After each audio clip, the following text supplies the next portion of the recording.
There we go. Okay, so thank you, and I think certainly the challenges posed by AI are very important in terms of how we're going to regulate or deregulate, how much freedom are we going to give to the discussion of AI.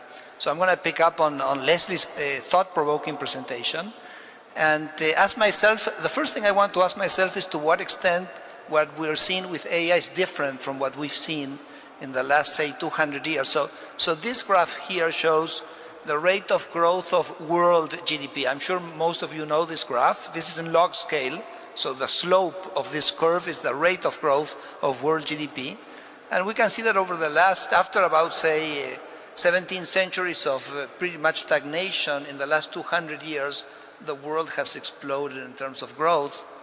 And I think AI, if anything, what's going to change this process is that it's going to accelerate it. But it's pretty much the process that we've been following. I think the process over the last 200 years has been tremendously successful. So I'm pretty much more on the optimistic side of the impact of AI than on the pessimistic side.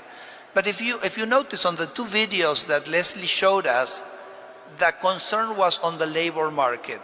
How is the labor market going to evolve as a result of AI? Is it going to be a divisive labor market? It's going to be a more inclusive labor market. And I think much of the discussion on AI has to do with that. So I want to push a slightly different angle to it, which is, what is the effect of AI on asset prices? There's going to be an effect on the labor market, but there's going to be an effect on asset prices as well.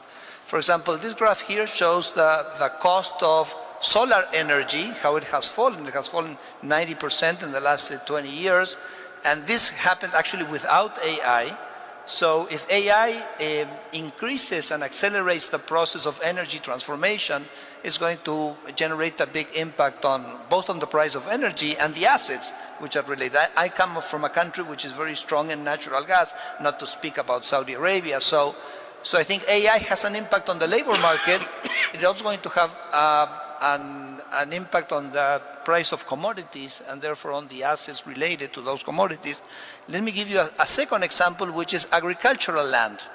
I come from a country which is very strong in agricultural land, agricultural products, but the progress in the productivity in agriculture, which comes not only from the information dissemination that you were showing, Leslie, but also on biotech and improvements like that, is actually generated as a secular decline in the price of agriculture, and therefore that's going to have an impact on the price of land. Okay, so I think AI has an impact on the labor market. It also has an impact on commodity prices. It has an impact on asset prices, and I think that's the first point I want to make. The second point is on perhaps what I would call the most important variable to think about when thinking about the world in the next 20, 30 years, which is demographics. Demographics. If you look at the Japanese economy, the Japanese population is going to half, it's going to go to half in the next generation. If you look at China's population, is going to start declining. Europeans' population is going to start declining. Middle Eastern population is growing. African population is growing. And this, I think, is the most important variable to track, not only because of the political implications that it will have, and I think a lot of the political risks that we're seeing in the Western world in the last few years, I think, are associated to these dynamics, but also in economic terms. Because if you think, for example, of Japan, and Japan is halving the population, that means that they will have excess supply of infrastructure. They will have too many trains, too many houses. There wouldn't be no demand for construction inputs. So the impact of demographics on, again, how the emerging world and the world as a whole is going to evolve, I think it's actually pretty dramatic. A third point that I want to mention is about geographical distribution of economic activity. And let me introduce to you the textile watermill of New England, US, of the late 18th century. You see that this is a factory where textiles were produced, and it's powered by water. You put the mill where you had a river because the water actually moved the engines, etc. So if you look at economic activity in northeastern US during this period, it was very spread out, correct? Because basically you had to go to where the river was. You couldn't concentrate the activity in a single city. So the question is, if the world is moving to other sources of energy, say, for example, renewables, because of AI, because of technological progress, and electricity is much more difficult to transport than oil and natural gas, then that means that economic activity will have to move to where the energy is, as textile industry moved to where the rivers were when the source of energy was the river. No? So this is just an example of where you have wind power in the world. Well, you see there, Patagonia, in my country, it's a lot of wind there, okay? Somalia, the Himalayas, Northern Europe.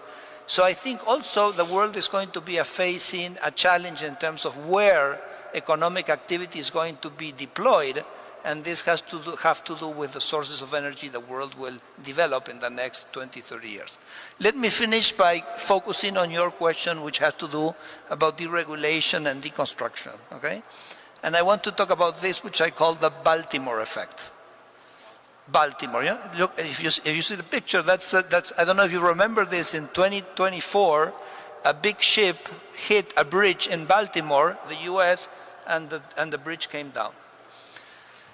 Why do I mention this? Because after this, regulation in shipping tightened very significantly. Personally, in Argentina, we were kind of deregulating our navigation code, and everybody said, no, you cannot get rid of this, because then you may have what happened in Baltimore. And then something else, and they say, no, don't get rid of that, because in Baltimore, a ship hit the bridge, and we have this collapse. So what do I call the Baltimore effect is that eventually something bad happens. What happened had nothing to do with regulation, because what happened here is that the electricity of the boat failed, and then the boat went adrift and then hit. There was nothing with regulation. But then that effect actually generated a justification for a lot of regulation in this industry. And I think this is very relevant for AI, because we're going to be evolving with AI. And then some things are going to happen. Some things are going to happen. Some nasty things are going to happen with AI. And we're going to get this initial compulsion to regulate everything, so these nasty things cannot happen. And I think we have to avoid the Baltimore effect, because sometimes what we're trying to avoid has nothing to do with the reason that nasty thing happened. And if we over-regulate AI, I think we're going to risk stalling the potential that AI is going to generate for all the economies, particularly for emerging economies. And so I would really kind of finish with this word of caution that we have to be very clear that we have to let AI deploy itself and explore its possibility, and not tie it down as soon as some things happen along the way. Thank you. Thank you very much. And how can we use this technology now to level the playing field so these small and medium-scale industries can really grow and become leaders in the economies? Please. Thank you. No, I think that's a key dimension. I think we don't have to be complacent. I agree totally with that. I think we have to rethink social policy. I think the word is we have to be vigilant, because the uncertainty is so large and we really don't know where this thing is going to, that we have to be vigilant. I tend to be kind of on the optimistic side regarding the labor market. I'm going to give you 3 arguments for that. The first is, at the end of the 18th century, almost 90% of the US population worked in agriculture. Today, only 1% of the population works in agriculture. And at that point, people thought that the moving out of labor from agriculture was going to create these hordes of peasants kind of looking for a job, and nothing of that has happened. That's why I'm saying that if we kind of make an extrapolation from what has happened in the last 200 years, I think there's room for optimism. The second reason is that recent research on who are the beneficiaries of artificial intelligence, the high-skilled workers or the low-skilled workers, tend to point out that the low-skilled workers are the biggest beneficiaries within a firm of artificial intelligence. But perhaps the most important thing for me is education.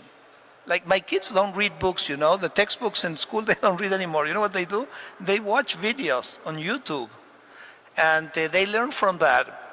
And if you think for a second about that, that means that every person in the world can get access to the best education in the world. And for 20, 30 years, we've been discussing the role of education in bringing up human capital, and then suddenly we have a technology which puts basically at the disposal of every single individual the possibility of the best quality education in the world. So I think that's very encouraging. I think that's a very important part of the story. Now, AI, as we said, is going to empower everybody. So the role of small-sized firms is very critical. We need to give freedom to small-sized firms to be able to develop. And here I think there's a very strong relation with deregulation. Because what I've discovered is that regulation benefits, first and foremost, the largest firms. Because regulation is a little bit like an entry barrier. It's an entry cost. And if this cost is very high, a large firm can go over that hurdle, but the small firm cannot go over that hurdle. So the regulation is actually, I say it's very much a small and medium-sized enterprise policy.